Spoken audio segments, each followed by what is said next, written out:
Coming up on this episode of Common Denominator.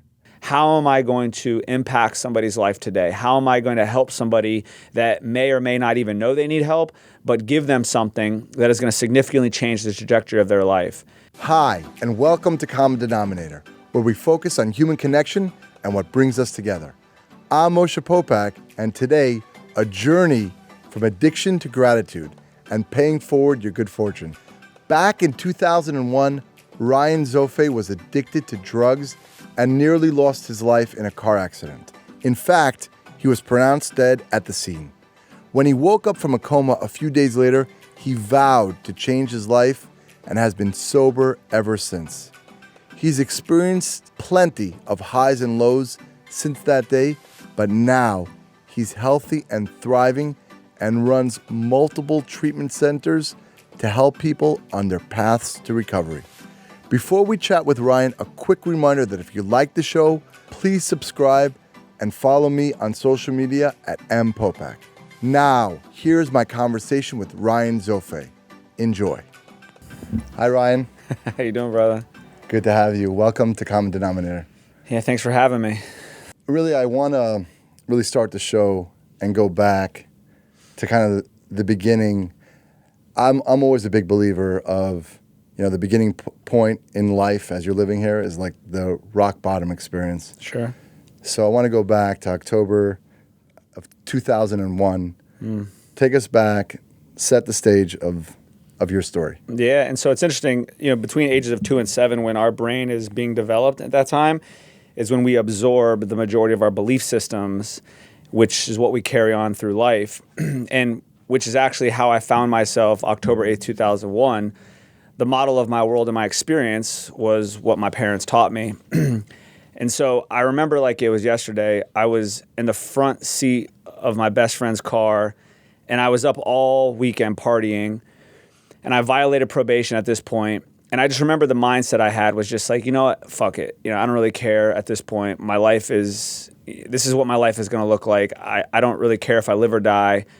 And I was sitting in the front seat, and I was just remembering that it felt like the drugs and alcohol wasn't working anymore. It felt like I was like immune to it. It wasn't giving me the effect that I was looking for. And I was holding a handful of Xanax, and I remember we were talking about it, about how many we should take in order to actually feel the high or shift the what we were looking for. And I just remember like taking as many as I could. And that was the last memory I had of that weekend. Fast forward about a week, I woke up in a juvenile detention facility with my head on the table, and I remember some kid slapped the table and was like, "Hey, it's time for lunch." And I was like, "What the hell? How did I get here?" And I got to the phone and I contacted my dad, and I was like, "What happened?" And he reminded me, or he told me the story, and I ended up getting in a high-speed chase. We flipped the car. I was pronounced dead at the scene. I was trauma hawked to the hospital, Delray Medical Center here in South Florida. And I don't really remember the intake process going to juvie. I don't really remember being in the hospital much. But I remember at that moment, my dad was like, my son wouldn't do this. This isn't something that I condone or even understand. And he pretty much like disowned me because... Wait, how old were you at the point? I was 16. 16, yeah. Yes, I was 16. Right. And so he pretty much disowned me at that time. Yeah. And I understand why, because I had 21 felonies over my head. I already spent 2 years in juvie. And I remember the judge telling us that if I ever come back, they're going to send me away for 25 to life. And so it was the scariest time. I up until that point, I was just devastated. And here's the thing, like, I didn't even know how I got there, right? Like, I literally was like, I woke up and was like, how am I here? Like, my first 16 years of life was like this big blur. And here I am facing 25 to life, having just lost my life. And it's like, what do I do now? How do I take the next steps? And you were saying, when you were beginning to explain, you're 2 to 7 years old, and I always think about that, and I've mentioned before on the show, every adult that I speak to, they talk about, because of my parents, everything was amazing, or because of my parents, I want to do the opposite, or or I have these traumas or these things. Tell us about, I mean, because you do work in the trauma, I mean, in the detox and rehab facilities. Sure. When you talk about that 2 to 7 years old, let's expand a little bit about that. Sure. So what's actually happening when what you're seeing from those ages? Yeah, so I mean, your brain is starting to develop, and you're like a sponge. So you're literally watching every movement that your parents are doing, picking up on the energies, if it's safe, if it's unsafe. And so my mother and father, had a very challenging time because my sister was really sick. And so by the time I was 3.5, my sister was diagnosed with a fatal illness, and she was expected to live in best case 7 years old. And so that was a lot of the challenges that my family went through. And a lot of the times I was always pushed to the side. A lot of the times I was always at my grandparents' house. And so the message that I was receiving at that time was, I'm not important. They don't love me as much as they love my sister. And you know what's so interesting? My 4 years old, it was my fourth Christmas. I remembered I wanted a Batmobile, and my sister wanted the Barbie car. And I remembered the Barbie car was faster than my Batmobile. And I remember literally having a temper tantrum out in the street, crying, like kicking the car, like so frustrated. And my dad got mad at me, and I think he might have even like spanked me at the time. And I didn't know that then, but I know that now. This was the exact result of what was going on, the experience that I had, because I thought I wasn't important. I thought they didn't care about me as much as they cared about my sister. And the proof and the evidence was they bought her a faster car. And so that was the story I was telling myself.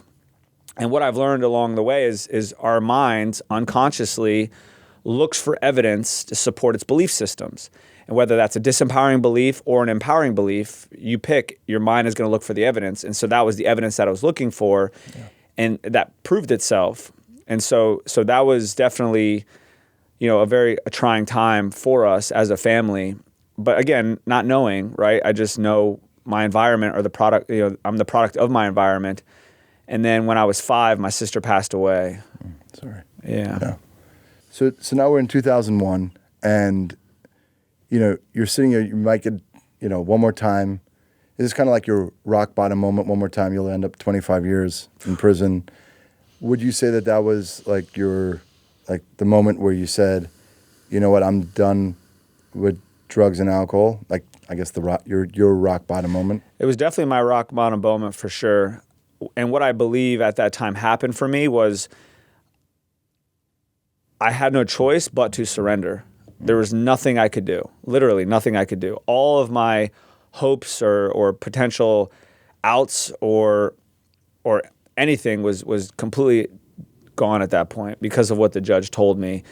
But in a sense, there was also this moment of peace, because I felt like I didn't have to keep fighting anymore. I felt like, even though what my future looked like seemed grim and was devastating, there was also a moment where I was like, wow, I don't have to keep fighting this anymore. And what was interesting at that time was, in recovery, they talk about it's attraction, not promotion. And one of the keys in recovery is also to surrender, which, as a man and growing up as my father was a very tough, masculine man, and his father was a staff sergeant in the Army. So, growing up was, don't cry, tough it up, walk it off. A sign of surrender was a sign of weakness for me, as a child growing up. And so that was just a moment where I was able to really just let it all go and just have faith that something above me is going to guide me through this path or this next process in my life. I think that when you look at elderly, wise people, whenever I speak to them, they always talk about that idea of surrender and acceptance. I think it happens that actually we cannot control many things. And I always think about it as the only thing that we can control is our own reaction, and what our reaction and our actions that we actually do. Sure. So from that point, was it that you went to rehab, and how much time did you spend there? And I mean, were you clean after that point, or were there relapse? What was your journey after that point? No, so October 9th, 2001 is when I started my sobriety date because that was when I was coherent in the hospital. I have vague memories of it, but that was the date that I decided based on my supports and my sponsors at the time. And so I ended up spending 9 more months in juvie fighting the case because what we were attempting to do was saying it was an illegal search and seizure because I had drugs and paraphernalia on me. And when they searched me, they found them. And that was just more of a reason to violate me on probation. And I already skipped out on probation. I missed a drug test. So like I was going to be violated that weekend anyways. But this was like the evidence that they needed to prove that I was using. And so I actually was in church Sunday. I remember I was in church and this lady came up to me and she's like, I guess maybe she felt my energy and she felt like this like depleted version of myself. And she was like, "What's going on, young man?" And I was like, "Well, I'm about to spend the rest of my life in prison. So I'm just, I have no hope." And that was really my first time when I feel like God sent an angel to me. And she said, "Young man, sometimes it's very hard to believe. And I understand that you may have gone through a challenging life up until this point, but sometimes we just need to adopt other people's beliefs." And she said, "Young man, for whatever reason, God is speaking to me right now, and I want you to believe that I believe that everything's going to be okay." And I was like, "Yeah, right. Like, believe everything's going to be okay. Like, do you understand like what's hanging over my head?" And she's like, "Just trust me." And what's wild, I'll fast forward 90 days. 9 months. I'm sitting in front of the judge. I lost the case. The state's attorney is saying he has 21 felonies. He has enough points to spend the rest of his life in prison. This is his third time. We told him if he comes back, and 90+% of the time when the state's attorney recommends something, considering how serious my case was, the judge usually follows through. Yeah. And I was sitting in front of the judge in shackles, and I was just shaking. I was so scared. This was the moment of sentencing.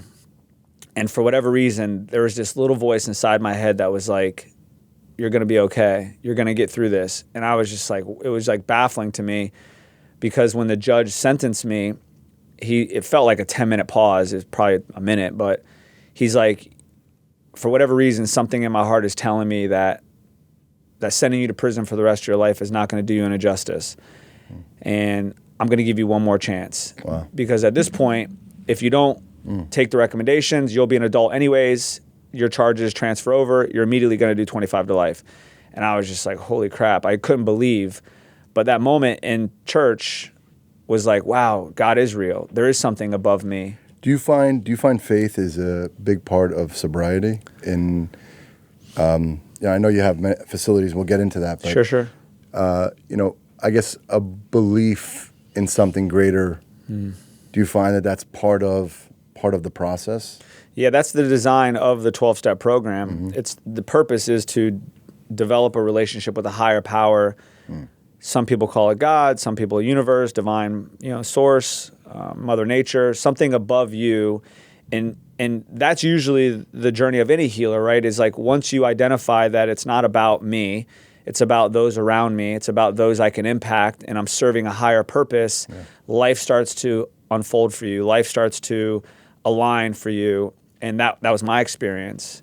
And so that is the foundation of any source, in my view, of any success in life, is you have to have some faith. And it's interesting, you said earlier, like, so I believe I'm in a partnership with God. Every day I wake up, I have my responsibility to put in the work that God would want me to put in, and He is responsible for the outcome. Detaching from the outcome. So I'm in this partnership. I'm in the input business. He's in the outcome business. And as long as I follow that path, my life seems to be working just fine. Yeah, I always make a distinction. I grew up pretty conservative, Orthodox Jewish, and as I journey, it's like that main key, whatever it is, whether you call it God, Mother Nature, higher being, more so than, I guess, organized religion, is that spirituality, that connection. Because I always see when things are really, really, really tough, it's like, and you can't sit there and explain to anybody. It's either you have a belief in a higher power, higher being, or you don't. And that belief is the catalyst that helps you move forward. Yeah. And fall forward, and combined with the surrender. Yeah. right? You give it over. You've done everything you can. And I remember my grandfather told me that. He's like, all the way at the end, if you've given 100%, you truly, only you know that, you've given 100% into something, you just watch the universe take care of it for you. But you have to know, and that's that partnership that you talk about. So I love that. Yeah. But I want to fast forward 2012, right? So you're going on this journey. The judge gave you another chance. You're a commodities broker. Yeah. And you get sued by the FTC. How'd that come about? You know, it's interesting. There was definitely a time when I would be so ashamed to talk about this because I couldn't believe this is where I found myself on my journey. And although I was sober during this time, I was still acting out in so many other ways. You know, I replaced drug use, alcohol use to greed, ego. I was gambling at the time. I was a womanizer at the time. And I literally remember like it was yesterday. I'm sitting in my office and I get a knock on the door and a process server walked in and I think it was a lady. Yeah, she had a box, like an actual box of papers that I was being served for this lawsuit, and it ended up being a $10 million lawsuit, and it was probably the second most devastating time in my life. The first was October 8th when I was faced with that prison sentence. And now here I am again faced with a similar version of that experience. And I'm like, how the hell did I find myself here? How, like, I couldn't believe it. And my dad, next morning, picks up the phone, calls me. I was in the front page of the Sun Sentinel newspaper. And he's like, I can't believe this is my son. And that same experience of like, I'm disowning you. You're never going to be good enough. You're never going to measure up to me. All that came back. I go home. I'm engaged. I go home. My fiance is like, I'm leaving you. I was like, are you kidding me? Like reliving that now, like my mom leaving me again. So like I'm reliving all of this childhood trauma again. And it brought me to my knees. It was today, I can tell you it was the best thing that ever happened to me because I realized how important it is to be aligned with your mission and your purpose and your values, because I wasn't living those values. I wasn't following per se God's will or my purpose here on earth. And so that was like a year process. And I ended up settling the case. A lot of the findings that they claimed weren't true. So there was some things I was doing right. And at the end of the day, what it came down to was violating the Telemarketing Act is what they said, so aggressive sales practice. And so we settled the case, and it was a blessing. It was the best thing that could have happened to me. Because I guess from there began, I always think about it as the foundation work, meaning being aligned with your mission. I know for me, and just last night, my wife and I were at dinner, we were talking about looking back at the actual worst things that happened to us. At the time, we thought it was the worst things. We literally picked up and moved here to Florida by ourselves, lost our job. I mean, it goes on and on. But so many of those things that looked that way, exactly to your point, ended up being the best things that ever happened. And, you know, people are so afraid to move or to fail or to surrender, right? I actually always say, it's the most, just this morning, someone reached out to me this morning, and I get chills when I think about it, but I kind of just broke out in tears because so much, I guess I've built this way, and I'm happy for it, where you have a very high expectation of yourself, and you think, you know, everyone, it's fine, you don't blame anybody, but everyone's living their life, but there was just a reach out of somebody that cared, and it was like, wow, it was like, this world does have people that care and does, you know, and that's really, you know, that's really amazing. If you're just joining us, you're listening to the Common Denominator podcast. My guest is Ryan Zofay, whose journey has taken him from being addicted to drugs to being sober and helping thousands of people in his treatment centers. Next week, we'll answer the question that is on every sports lover's mind. What the heck is pickleball, and why is it so popular? We'll chat with Evan Specht, the co-founder of Diadem Sports, an American tennis and pickleball equipment company. Not only will we chat about pickleball, but Evan will tell us what it's like to be the biggest tennis racket company in America and take on brands like Head, Wilson, and Babolat. Make sure to subscribe so you don't miss it. Now, back to the show. Tell us about, from that point, what were I know you do a lot of like self-work. What is a day, in other words, to stay sober, to do the right things? What are some of the processes for yourself that you go through to stay healthy? Yeah, and I think just to highlight what you're saying, right? It's like those dark times, those very challenging times. If you choose to look at it as if it's happening to you versus happening for you, then that's the life experience you're going to have. And so the first thing is really just identifying like everything that I have been through, regardless how it felt, those are all blessings for me, and those were graceful moments that have designed the man I am today. And it's a practice, right? It's a practice to focus on what you do have versus what you don't have, and what you focus on, you feel, and how you feel is the experience of life, and it's based on the meaning you give it, right? So like if I'm giving something a disempowering meaning, I'm going to have a disempowering experience. Yeah. If I'm having an empowering meaning, giving it an empowering meaning, then I'm going to have an empowering experience, like gratitude, grace, joy, fulfillment. And so first off is really focusing on what I have, focusing on all the gifts that have gotten me here. Every day for me, I wake up, I go right to my room, I do about a 45-minute journaling meditation process, and then I go right down to my cold plunge, and I do about a 6 to 9 minute cold plunge, 39 to 41 degrees, depending where it's at that moment, which really shocks my nervous system. And every single day when I wake up, my mind says, don't go in the cold plunge. Mm-hmm. And I choose to push through that because that is going to be my experience in life. When I want to get lazy and don't go to a meeting or call somebody that needs my help or show up to a podcast because I'm scared of what people may view me as or think of me as, I remember getting in that cold plunge when I didn't want to, and it's strengthening that muscle, and which allows me, which it strengthens my focus, right? Like, your focus will only go as far as your physiology will let you, which is your body. And so it's so important. I go to the gym. I usually do an hour to hour and a half session. I've been on meal plans for about 4.5 years now. And so really want to conditioning myself, my physiology, so I can show up for people that need my help.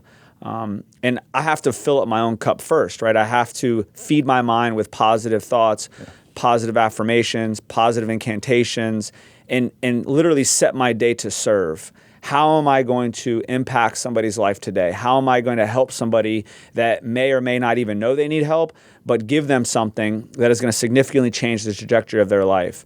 And so I really plan. I plan out my week. I plan out my month. I live out of my calendar. Literally, I have a team that supports me, and they schedule everything for me. So there's no excuses. It's in my calendar. It's a must, non-negotiable.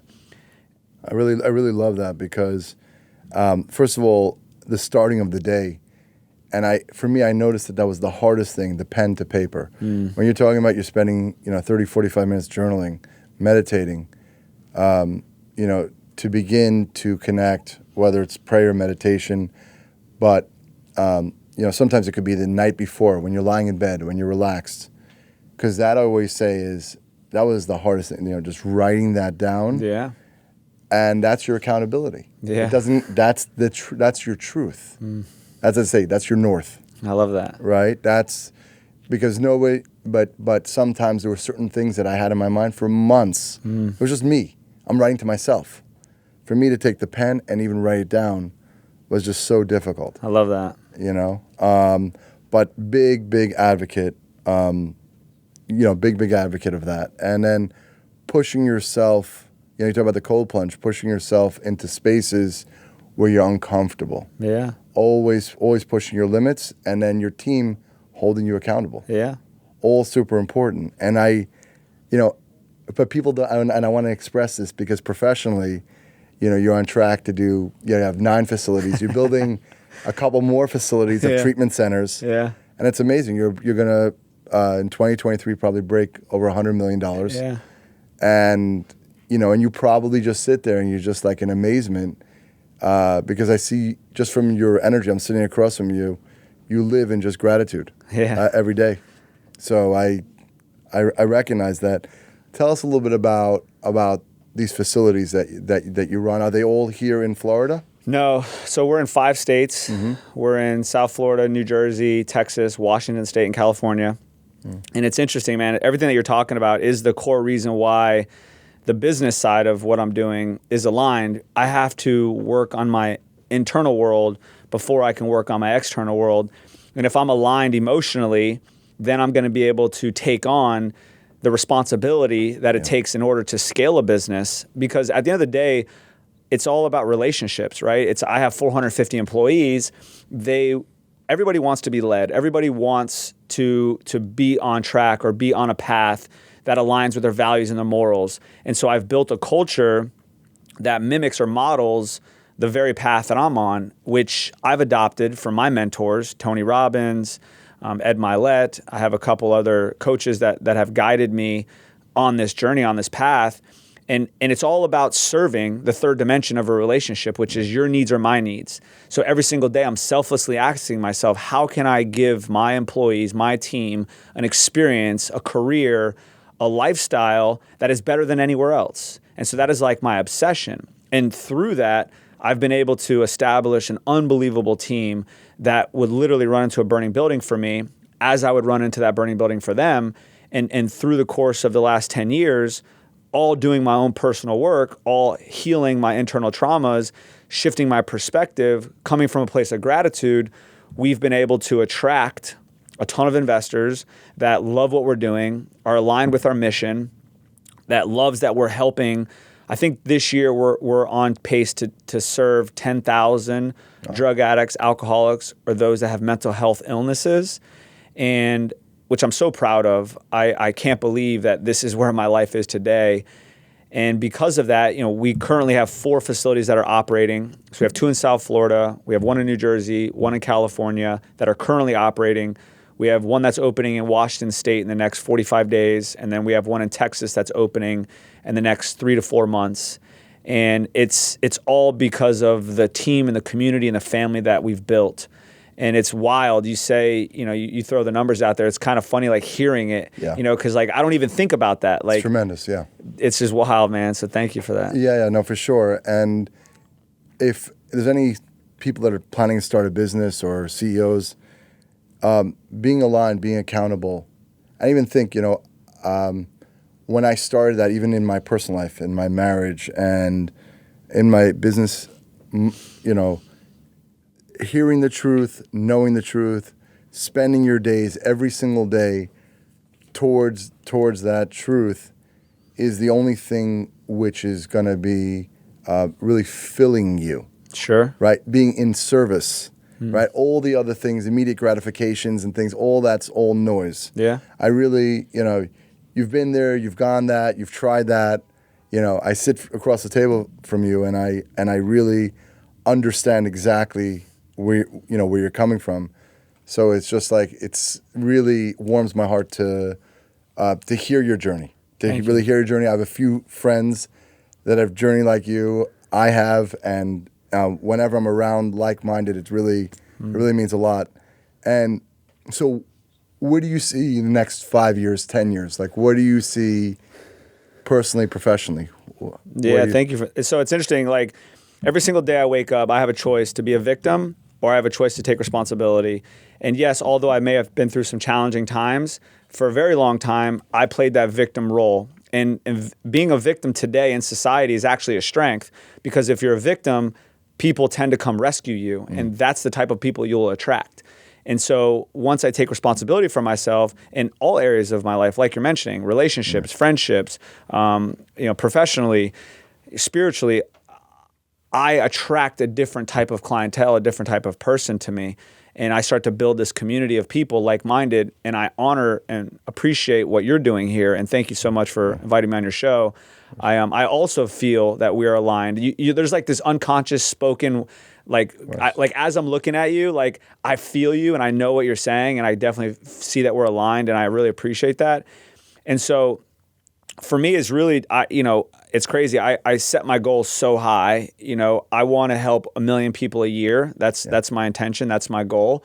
And that's just today. Who knows where that will be a year or 2 from now.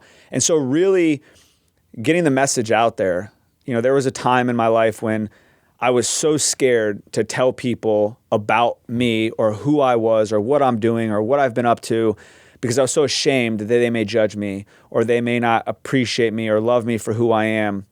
And so the fact that I'm going on podcasts, speaking on stages, doing personal development seminars is really a way for me to continue to strengthen my skills and continue to enjoy this life that I'm living, because it takes practice, it takes repetition. Repetition is the mother of skill, but not only just repetition is the mother of skill, it's the right reps.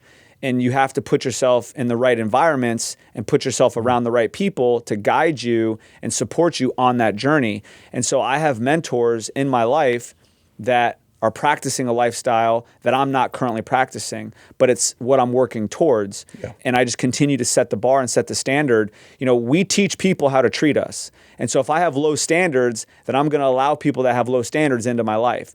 And so I have high standards. And you mentioned it earlier when this gentleman called you, you have such high standards for yourself. And that's why you are where you are in life. And that's why you're even putting on this podcast and spreading the message and wanting to impact people's lives. And I'm on the same path. So I want to impact 1 million people's lives. I want to continue to grow my business. And I'm just having so much fun. I'm just enjoying this journey. I never thought my life would be here today. I always say, it's the thing that we run away from. And if you have the courage to stand front and center of that, that actually becomes your life story. So that's what you're doing. Your story and the thing that you had shame and guilt and fear and all that and trauma on is actually what you're living, but you've taken that energy and turned it towards the positive. Yeah. That's the thing. I want to ask you, which we ask all guests, what is something, if the first thing that comes to your mind, what is something that you're deeply grateful for? I am deeply grateful for all of the childhood traumas that I went through. My mother was shot and stabbed by my stepfather. And although that was such a devastating experience for me, I actually went and visited the house I grew up in where my mom was shot and stabbed. And it was a very emotional time for me, and I was crying, and I was with a good friend of mine. And it was really tough for me, to go through that. It's the first time I faced that since I was a little kid. But there was so much grace and gratitude after that experience of going there and visiting, because I realized that's the leverage that I need to continue on this path that I'm on today. And that is the most difficult experience that I've ever been through. And that's where all my source of power comes from. And I know that today. And I wouldn't have known that if I didn't do the work or take this path that I'm on. And so I would say that's definitely the most gratifying experience or moment that I have. Wow. I love that. Completely taking the deepest core and turning it. Yeah. We've had some guests express that way, and always appreciate that truth. And a little lighter note, what's something which we ask all guests, what's something that people don't know about you? It's funny. I was just actually talking to my friend yesterday, because I was on a different podcast and somebody asked, and I was like, I don't even know what the hell is so special about me. But what's so special about me, or what people don't know about me, is that I am just a graceful giver. And my pure intention every single day is to help every single person I possibly can, every person I come in contact with. And because of that, we've actually counted over the past couple of days, because they asked me this question. I've made over 30 people millions of dollars. So investors, friends, mentees, through my journey as a professional, I've been able to coach and mentor and guide people to their own success, 7-figure success, which I think is pretty awesome. But not a lot of people know that about me. That's amazing. I was at a conference a couple of days ago, and you talk about giving. Super national banker, billionaire fellow, about 70 years old, and I thought he looked tough shell. And he got up and he said, the secret is that you give till it hurts so much inside. And he's like, and that's where the magic happens. Yeah. And I was like, wow. Again, everybody has their journey, but I definitely hear that. And this has been tremendous. I really appreciate that. It really is going to inspire the rest of my week and month and year, because I really appreciate it. I want to thank you Thank you so much for being on the show. How can the audience learn more about you? Sure. And follow you? I would say just follow me on Instagram, ryan.zofay. On there, we post our events. I'd love to have you come. Sure. It's free. Would Be a love part to. of the community. Sure. Anybody that wants, that that is suffering from some challenges or needs some direction or some guidance in life, it's a way for me to really, meet everybody at that level. And through that journey of like healing others through that weekend, I'm also healing myself. And so, or they can go to my website, welevelup.com. They can message us there. This way we can give back. We also offer a scholarship fund where if somebody that's indigent that doesn't have the means for recovery or treatment, we offer scholarships as well.